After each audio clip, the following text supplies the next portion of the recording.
Kamusta sa inyong lahat? Ako nga po pala si Precious Joyce over Tulabak at nagmula sa ikalimang baitang, Section Masigasig.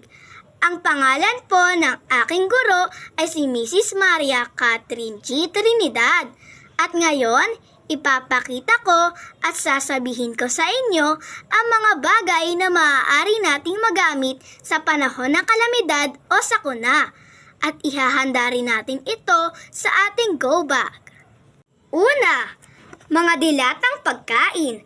Kailangan natin ito para sa panahon ng sakuna o kalamidad ay pantawid gutom natin ito at madaling buksan at hindi na kailangan lutuin pa. Pangalawa, tubig. Kailangan natin ng tubig para hindi tayo mauuhaw. Pangatlo, bulak, cotton buds at alcohol. Kailangan natin ito para kung sakaling nagkaroon tayo ng maliit na sugat ay magagamot natin kaagad. Pang-apat, gamot. Para kung sakaling nagkasakit tayo o nagkalagnat ay malulunasan kaagad natin ito at makakainom kaagad tayo ng gamot para mabilis tayong gumaling.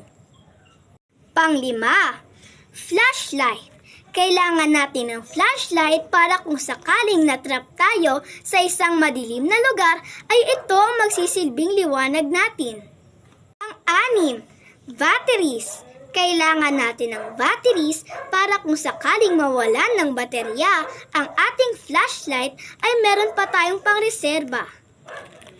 Pang-pito, cellphone.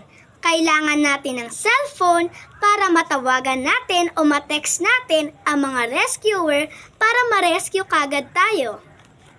Pang-walo, extra clothes. Kailangan natin ng extra clothes para makontrol natin at maprotektahan natin ang ating katawan. At kailangan din natin ito para makontrol ang lamig at init. Siyam, mga importanteng dokumento. Kailangan nating mapanatiling nakabalot ito para hindi ito mabasa o hindi ito mapunit. Pang-sampu, face mask. Kailangan natin ng face mask para kung merong mang maalikabok na lugar ay matatakpan natin ang ating ilong at bibig. Ngayon, ilagay na natin ang mga bagay na nabanggit sa ating go bag. Tandaan, lagi tayong maghanda dahil hindi natin alam kung anong oras o panahon darating sa atin ang kalamidad o sakuna. Salamat sa panonood ng aking video.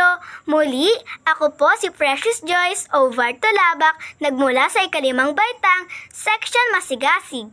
Salamat! Paalam!